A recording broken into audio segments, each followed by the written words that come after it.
Subregione della Sardegna, fortemente battuta dai venti di maestrale. La parola margine ci suggerisce due significati. Secondo l'antica lingua greca significherebbe monti che generano acqua, facendo riferimento sia al compito di spartiacque della catena, sia al fatto che molti fiumi, tra i quali il più importante della nostra regione, il Tirso, hanno origine proprio in questa zona. L'origine latina invece ci indica un altro significato etimologico e si riferirebbe ad una zona posta a margine, da margo appunto, tra il capo sud e il capo nord della Sardegna. Un interessante percorso attraverso la catena del Margine ci conduce a Bolotana, adagiato su pendio collinare circondato da un suggestivo ambiente naturale. Bolotana è in territorio della provincia di Nuoro, il suo interno racchiude un territorio molto vasto che praticamente parte dalla pianura di Bolotana fino alla Campera, che è la montagna dove c'è una delle vette più alte della Sardegna, che punta a Palai a 1200 metri. Bolotana è un paese di circa 3000 abitanti.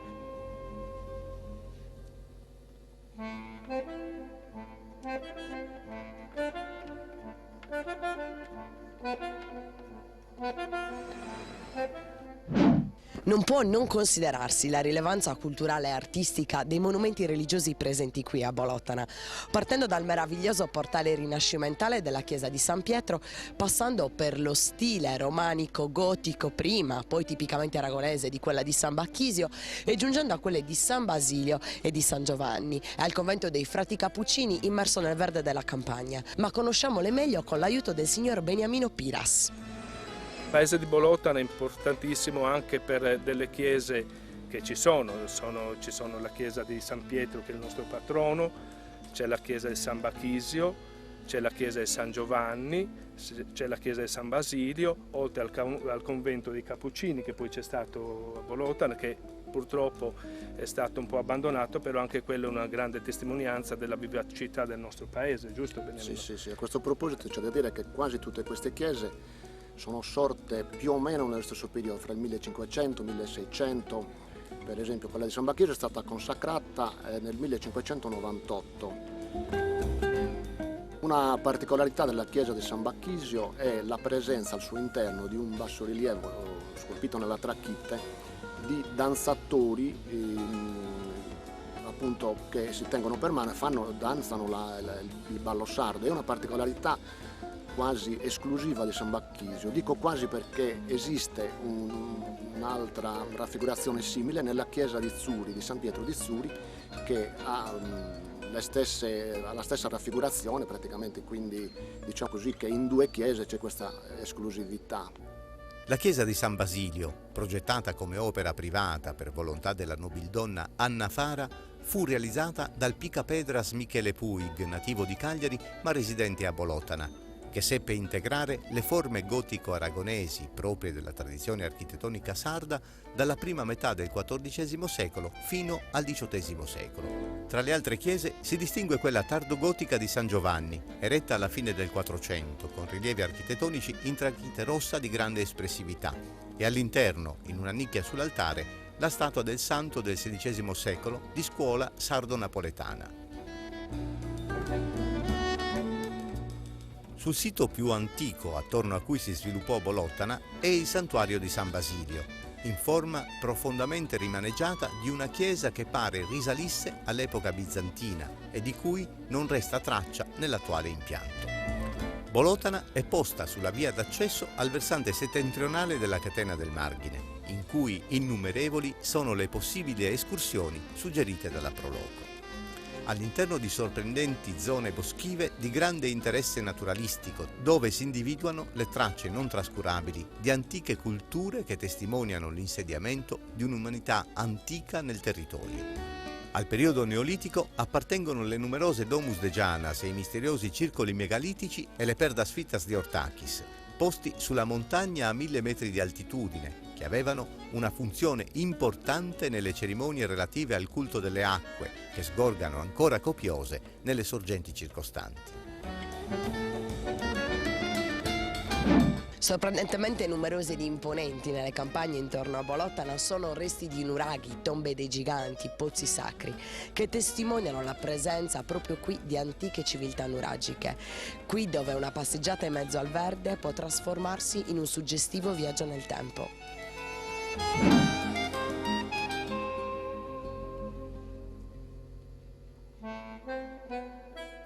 Ma il ricco patrimonio archeologico del territorio di Bolotana è soprattutto riferito al periodo nuragico, con una densità di edifici di quest'epoca.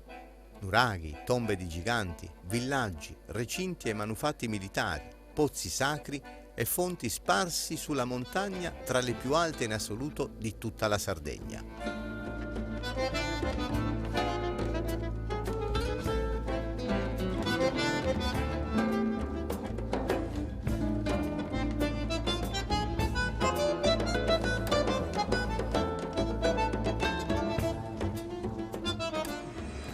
Assolutamente imperdibile la visita a Villa Pirsi, la splendida dimora che molto facilmente assume le sembianze di un castello, vista la sua vastità e i suoi meravigliosi giardini, punto di interesse della cittadina.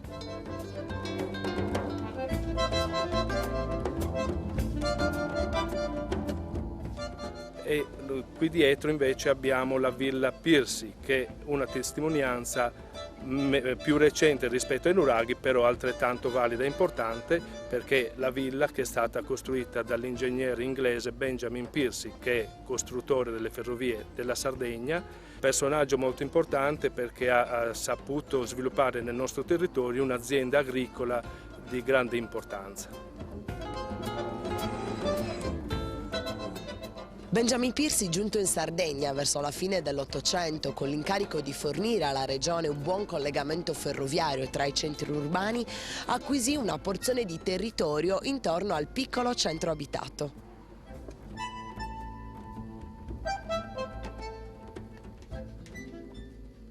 La posizione di Bolotana risultava particolarmente vantaggiosa proprio per la vicinanza alla Carlo Felice Cagliari-Porto Torres e in seguito alla costruzione della ferrovia anche alla stazione di Campeda. In effetti all'inizio era sorta come una casa, un punto d'appoggio per chi andava a caccia. Poi successivamente è stata ampliata, è stato messo sul secondo piano, quindi è diventata la villa che adesso noi oggi conosciamo. Diciamo che il Piercy era amico di molti regnanti, appunto, e non dimentichiamo che era compare di Giuseppe Garibaldi, l'eroe dei due mondi, che proprio in quel periodo sappiamo si trovava a Caprera, per cui a noi piace pensare che magari Giuseppe Garibaldi sia venuto anche qui, magari per andare a caccia, visto che entrambi erano appassionati di caccia. Nel folto della vegetazione dello splendido parco che circonda la villa in stile coloniale, recentemente restaurata, si individuano, accanto agli esemplari della flora autoctona e compenetrati a questi, centinaia di specie botaniche importate dal geniale professionista Benjamin Piercy durante i suoi viaggi di lavoro in tutto il mondo. Un patrimonio architettonico e ambientale davvero unico, che merita una sosta nel nostro ideale itinerario di viaggio per lasciarsi conquistare dalle particolarità di Bolotana.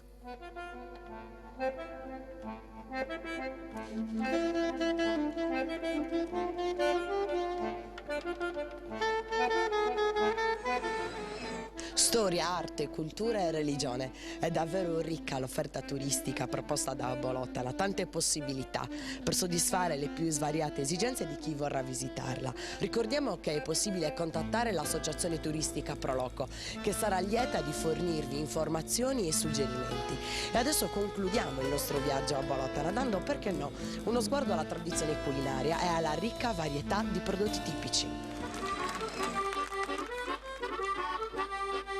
A Bolotana è possibile soggiornarvi per alcuni giorni perché abbiamo la presenza di alberghi, ristoranti, bed and breakfast, che così da poter accogliere per alcuni giorni i nostri visitatori.